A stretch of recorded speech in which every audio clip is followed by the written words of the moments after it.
Hello.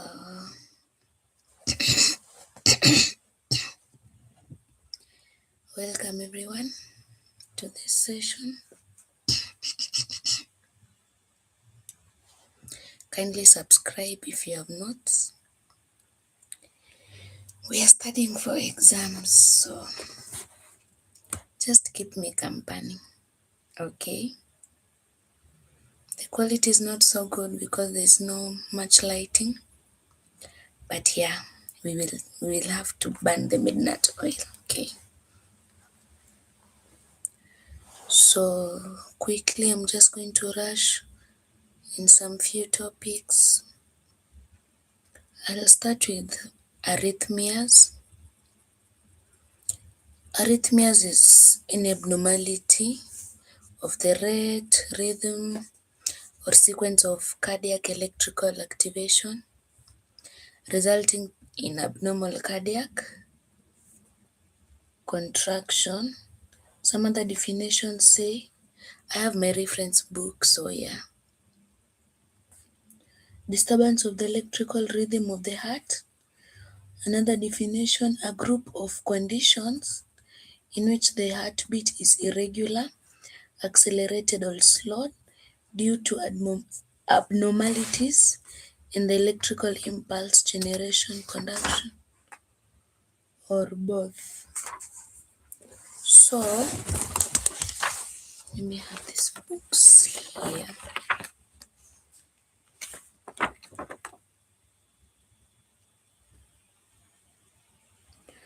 So first we are going to see what is the normal cardiac rhythm. So there is normal cardiac rhythm if one, the heartbeat or the heart rate is between 60 to 100 beats per minute. All impulses take origin from the sinoatrial node. All impulses propagate through the normal conduction pathway. All impulses are propagated at normal velocities through the normal conduction pathways. Okay. So on the normal cardiac electrophysiology, we are going to check on 4 things. One is the characteristics of cardiac myocytes, cardiac action potentials, the concept of refractory. Okay, we are going to learn together. Hata mimi naisikia mara ya kwanza. The normal conduction pathway. Okay. I think here also you have to remember your physiology so that itakuwa easier. So, one, we start with the characteristics of the cardiac myocytes. We'll look at 3. We'll look at 3. One, it's the automaticity. Yeah, automated. So it's the capacity to undergo spontaneous diastolic depolarization and to initiate an electrical impulse in the absence of external electrical stimuli. So whereby the cardiac myocytes can initiate spontaneously their own like depolarization, and they can initiate their own electrical impulse in the absence of any external electrical stimulus. So the cardiac cells, this is just physiology we are going through. The cardiac cells which exhibit automaticity, they include the sinoatrial node, the AVN, or is it atrioventricular node, is Purkinje, ama Purkinje, whatever you call it, and some atrial cells. So another characteristic that is automaticity. So another one is excitability.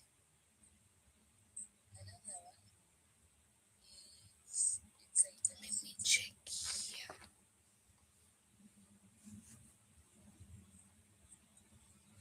My background is just playing. Okay. Excitability. So it's the ability to respond to a stimulus with a regenerative AP. Successful propagation of the cardiac impulse is enabled by gap junctions. Okay. So in short, we have automaticity, excitability, and contractibility. So for the cardiac action potential, that is the number 2, we're just checking the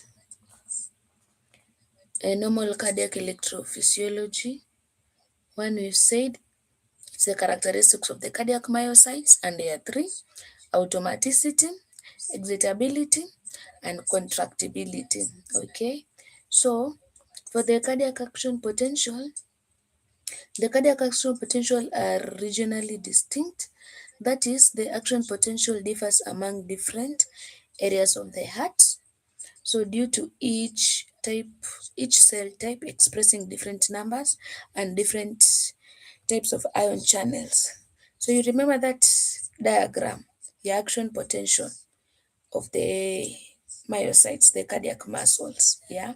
So here we have the sinoatrial node as the primary pacemaker, while the atrioventricular, his, and the specialized atrial cell, they're just subsidiary pacemakers. So here the primary pacemaker is the sinoatrial node. So let me read this. I think it's important. It's highlighted. Why does the sinus node rather than the AV node or the Purkinje fibers control the heart? Oh, it's a question. Control the heart rhythmicity. The answer derives from the fact that the discharge rate of the sinus node is considerably faster. You get that? Faster than the natural self-excitatory discharge rate of either the AV node or the Purkinje fibers. So the normal discharge rate of the sinus node is 70 to 80 times per minute. For the AV nodal fibers, when not stimulated from some outside source, discharge at an intrinsic rhythmical rate of 40 to 60 times per minute. Purkinje fibers discharge at a rate between 15 to 40 times per minute. So here, the sinoatrial node, the discharge of the impulses is faster at 70 to 80 as compared to these other ones, whereby we have 40 to 60 of the, what was this, for the AV node, and 15 to 40 for the Purkinje fibers. So, two, the sinoatrial node, okay, this diagram, I don't know how I'll show you this diagram. Anyway, can I upload something? Let me try. Can I upload? Oh, this is to share screen. No. For now, no. So it's that diagram whereby, how much will I draw here? Where? Yeah. So we have that actual potential. Yeah. But I know you remember your physiology. We have that graph.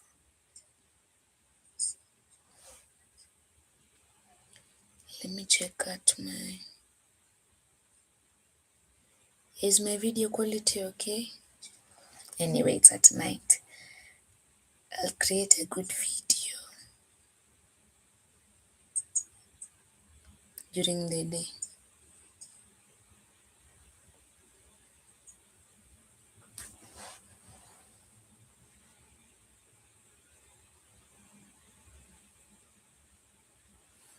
So,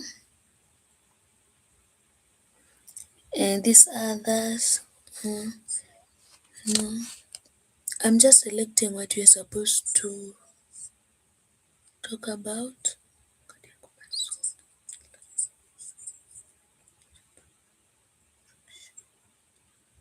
So we'll go on to the third concept, still on the normal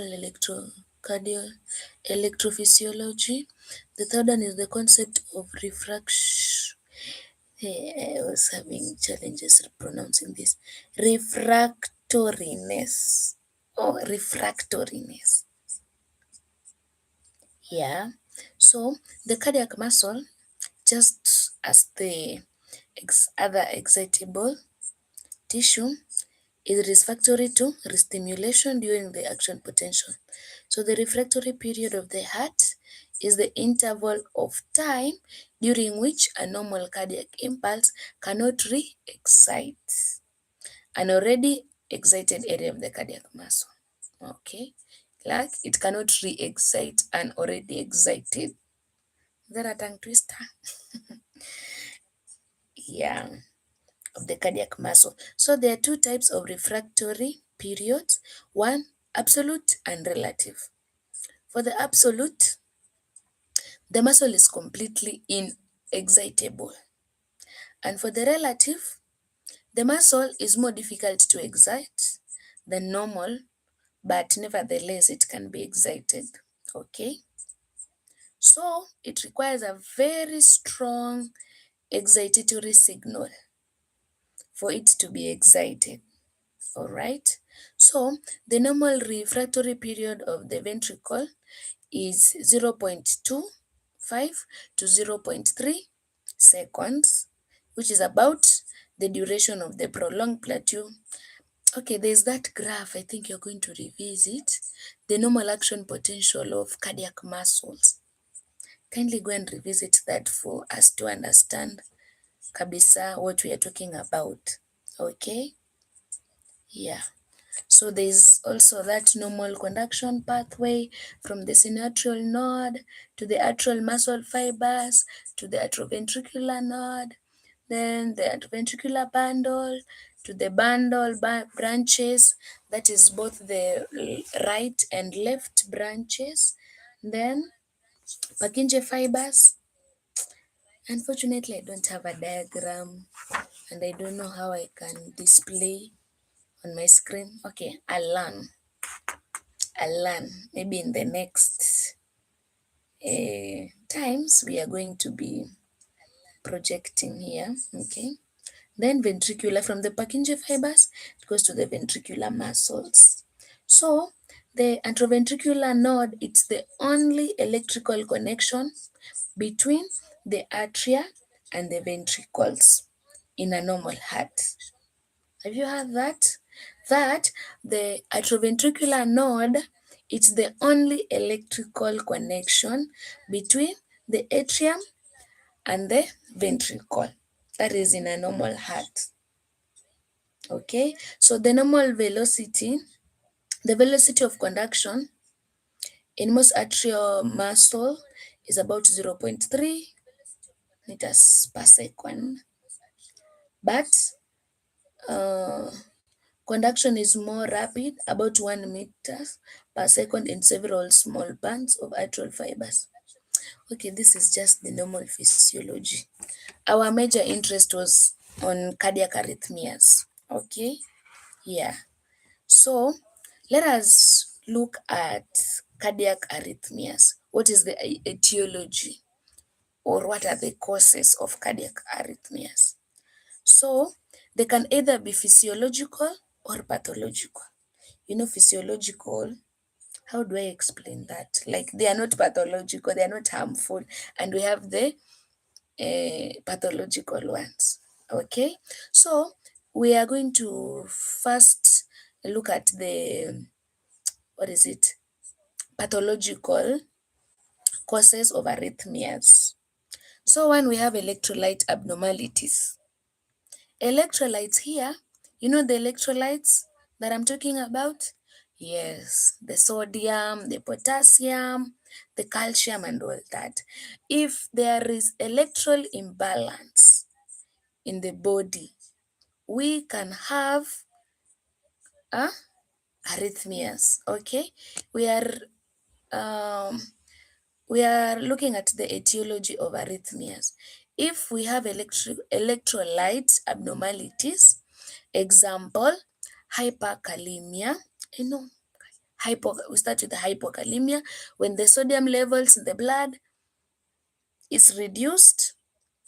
Hyperkalemia, when they're also elevated. You know the role of potassium in conduction. Able revisit your, what is it called, that action potential, and the normal physiology of cardiac muscle. Just not this one. Just write in your notebook, you're going to revisit this. So we have said electrolyte imbalance, hypokalemia, hyperkalemia, hypocalcemia, when the calcium levels in the blood are below the reference range. We can also have hypomagnesemia, magnesium. So here we are looking at three electrolytes, potassium, hyper or hypo, that is increased or decreased. We have calcium and we have magnesium. That is the first etiology. For the second etiology, we have endocrine disorders. All right. So here we have these glands like thyroid gland, whereby if there is hyperthyroidism or even hypothyroidism, we can have arrhythmias. Another endocrine disorder, we have diabetes. All right, we are just listing them first. So, one, we've said electrolyte imbalance. We have looked at three electrolytes: potassium, calcium, and magnesium. For endocrine, we look at the thyroid gland, whereby if we have hyperthyroidism or hypothyroidism, and diabetes. For the drugs, there are some prescription drugs or drugs that are prescribed. Okay, so some drugs, example, the beta blockers, the calcium channel blockers, digoxin, antiarrhythmic, especially the class 1 and class 3 type. Okay, we are just listing. Then 3, we have alcohol and illegal substances. Example, cocaine and amphetamines. All right. So, can you comment how many courses so far? The etiology have we talked about? Causes of arrhythmias. Yeah, if you're following, just comment. 1 or 2 is enough to just show that we are together. Yeah. So those are 3. The fourth one, we have cardiovascular diseases. Example of the cardiovascular diseases: 1, we can have hypertension, high blood pressure. 2, we can have ischemic heart disease. All right, MIs. 3, we can have inflammatory conditions, example, myocarditis, pericarditis, and all that. We also have valvular heart diseases. We can have cardiomyopathies. We can even have heart failure. So, we are at the fourth etiology. 1, we have said electrolyte imbalance. 2, we have said endocrine. 3, we have said some of the prescribed drugs. 4, we have said or prescribed. We also have prescribed and these illicit drugs. Example, the cocaine and stuff. Okay. 4, we have said cardiac abnormalities. We have said inflammatory, that is myocarditis, pericarditis. We have said hypertension. We have said ischemic heart disease. We have said valvular heart diseases. We have said cardiomyopathy, heart failure. 5, we are moving to pulmonary disorders, whereby we can have pulmonary embolism. It can also lead to cardiac arrhythmias. So these are the pathological causes. We can also have, under pulmonary, we have COPD, that is chronic obstructive pulmonary disease. Another one, pneumonia, can also cause cardiac arrhythmias. Okay, we are moving on well. For number 6, we have catecholamine excess or sympathetic overstimulation. If the sympathetic nervous system is stimulated, it's overly stimulated, it can result to arrhythmias. All right. Example, pheochrom. Some pronunciation of these words: pheochromocytoma. Yeah. Do you remember this condition? Do you? So we can also have stress. Example, stress in sepsis, hypovolemia, post-surgical stress, state, hypothermia, like something that is putting the body under so much stress here, like the ones we've said: hypovolemia, sepsis, shock, all that. 7, we have a lot of causes. 7, we have GIT. So even GIT conditions can lead to arrhythmias. Example, cholestatic jaundice. It can result to arrhythmias. And on number 8, we have others. We won't classify them in a specific system. We just call them others. We have some genetics, sleep apnea, smoking, stress or anxiety. You have seen people who are too much stressed that they just have arrhythmias. Okay. Caffeine, stimulants, yeah, hypoxia, and acidosis. So, what are the symptoms? Are we following the etiology? We have mentioned a very long list of arrhythmias. Okay? Yeah. You can just recap in the comment section. Just type whatever you've learned. Okay? Yeah. So, symptoms of cardiac arrhythmias. One, they can be asymptomatic. They can just go unnoticed. Okay? Not all of them are symptomatic. So, we can have asymptomatic arrhythmias. 2, we have palpitations. You know palpitation? Yeah. The awareness of one's heartbeat. I'm just sitting here randomly, but I'm aware of my heartbeat. Normally, we're not supposed to be aware that our heart is beating, like of our heartbeat. But when you have palpitations, you are conscious of your heartbeat. So that is it's also a symptom of cardiac arrhythmias. Okay. So we also have lightheadedness.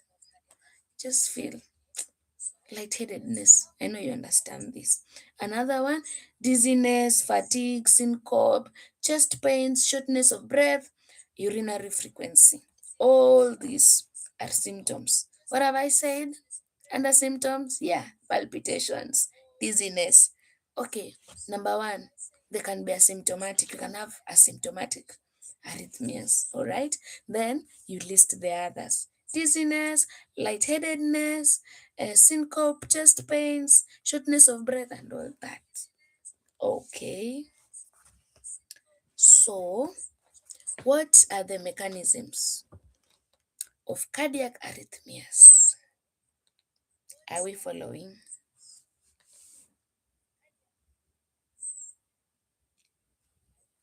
Are we following? Yeah.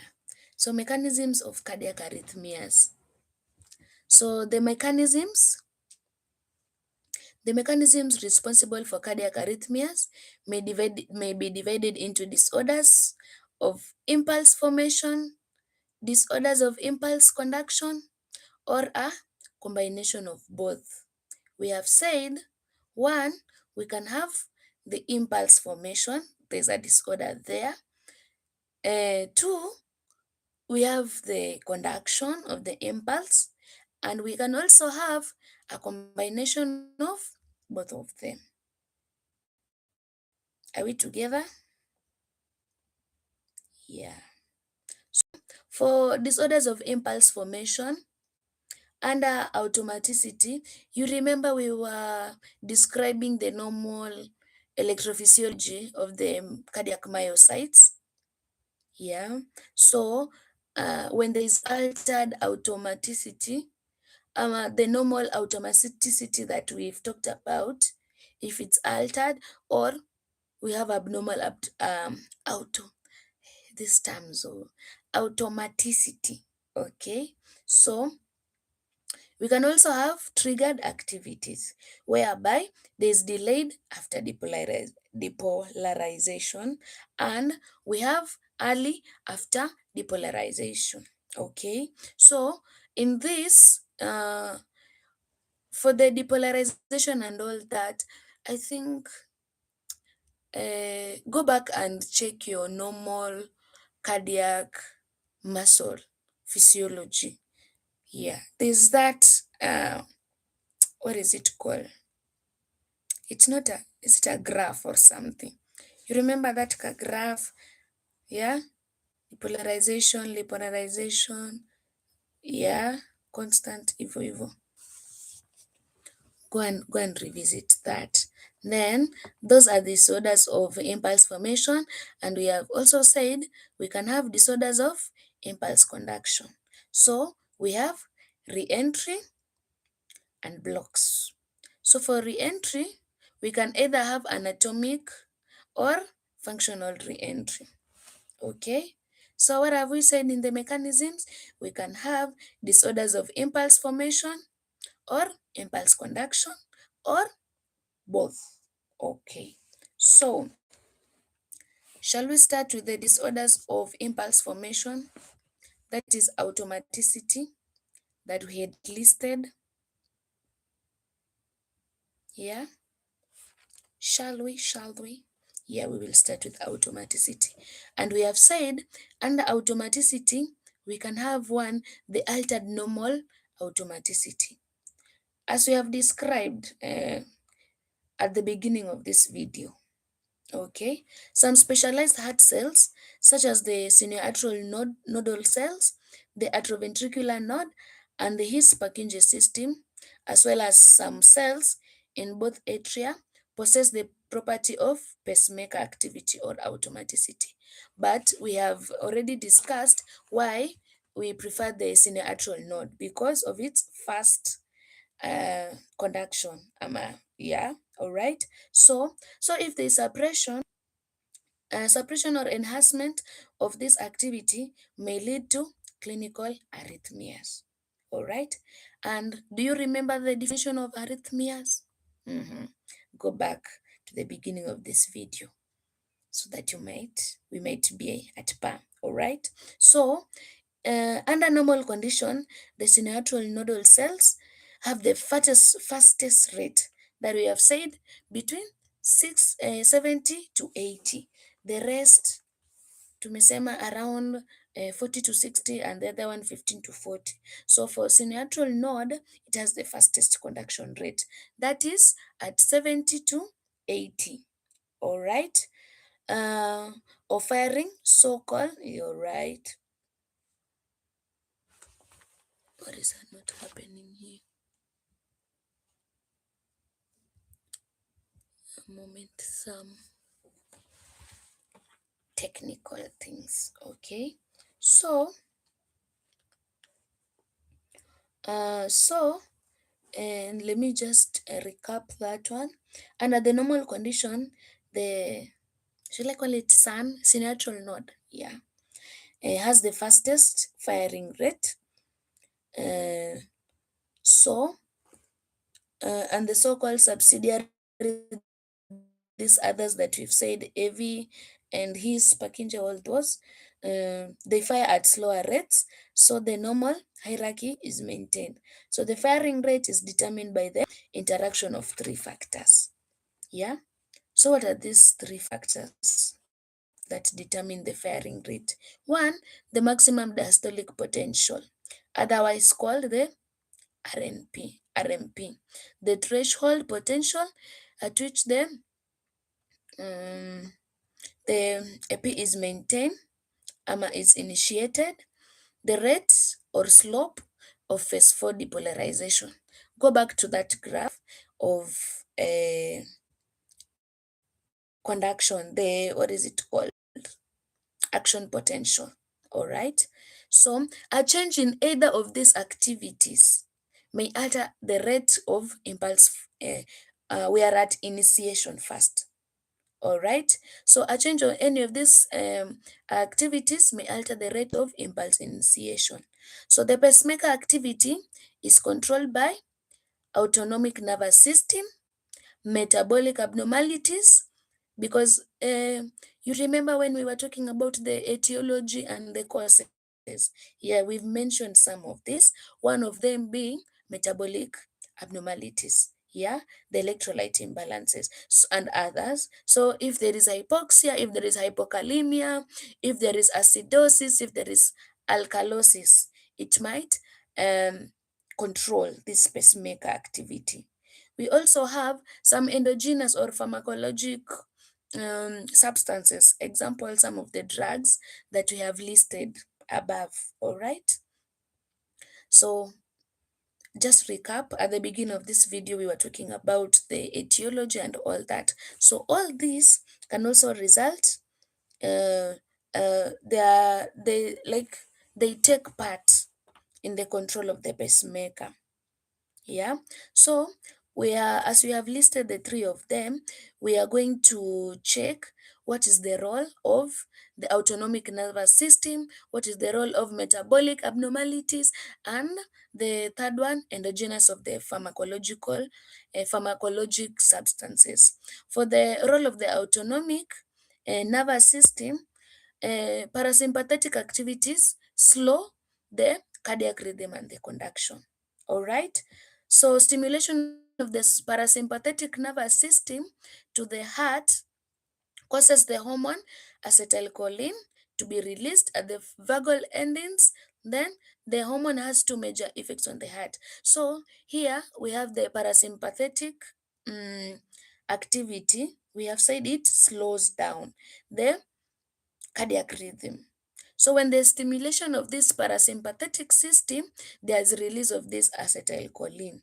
So what is the effects of this hormone onto the heart? One, it decreases the rate of firing of the that node, synaptic node.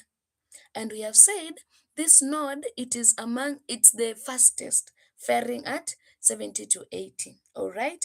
So if the parasympathetic is activated, what does it cause or what does it result to? It decreases the rate of firing of this sinus node.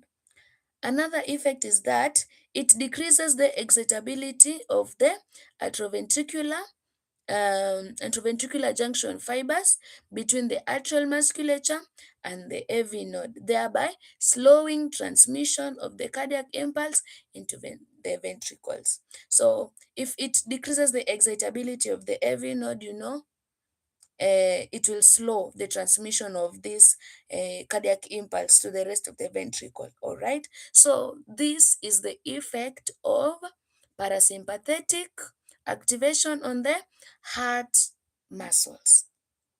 So the acetylcholine released at the vagal nerve endings, it binds to the muscarinic receptors and greatly increases the permeability of the fiber membranes to potassium ions, which allows rapid leakage of potassium out of the conductive fibers. So this process causes increased negativity inside the fibers. It's just explaining, yeah, just recap your physiology more because I'm just rushing. What is this? Sorry for that.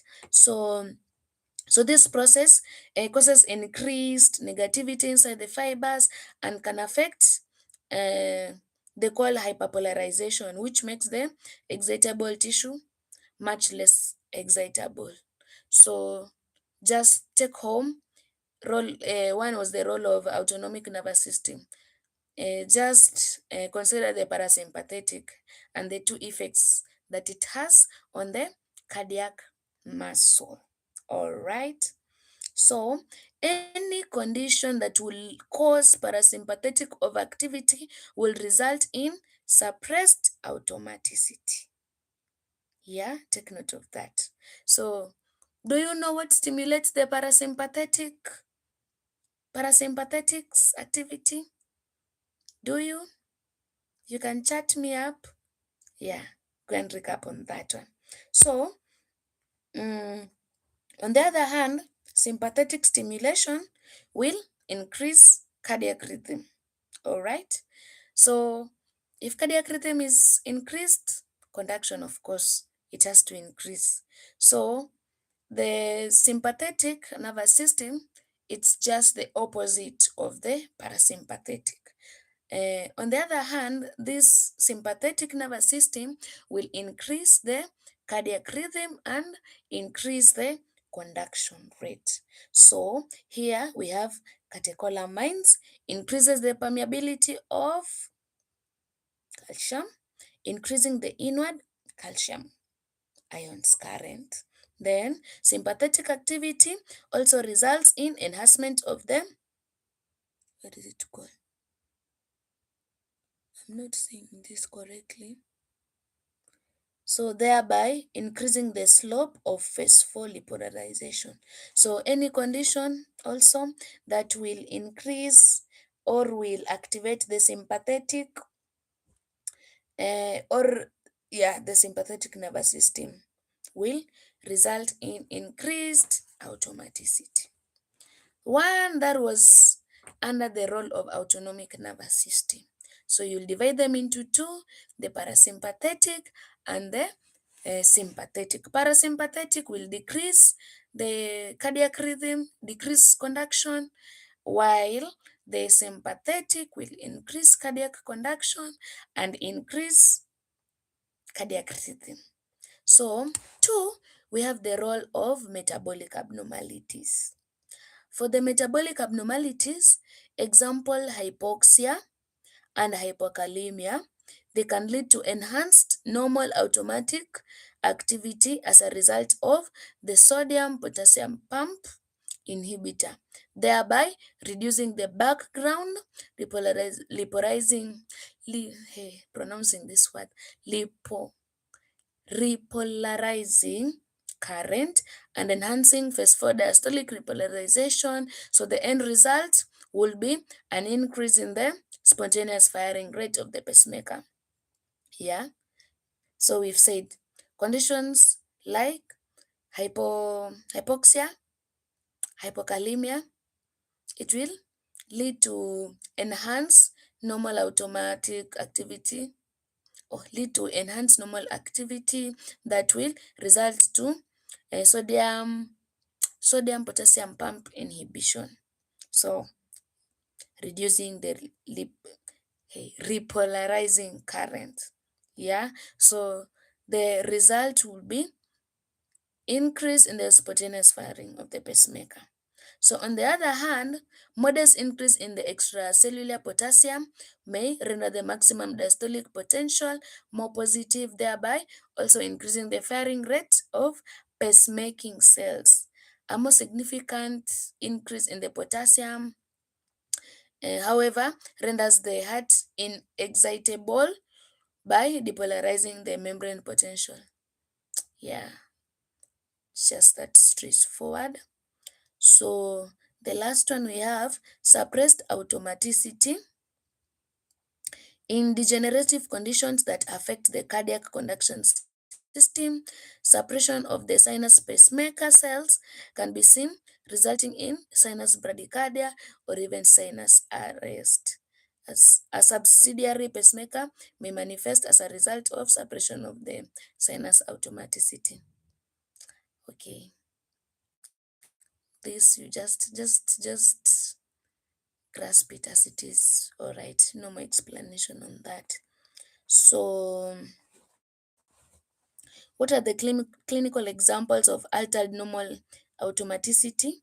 One, we have sinus tachycardia associated with exercise, fever, thyrotoxicosis.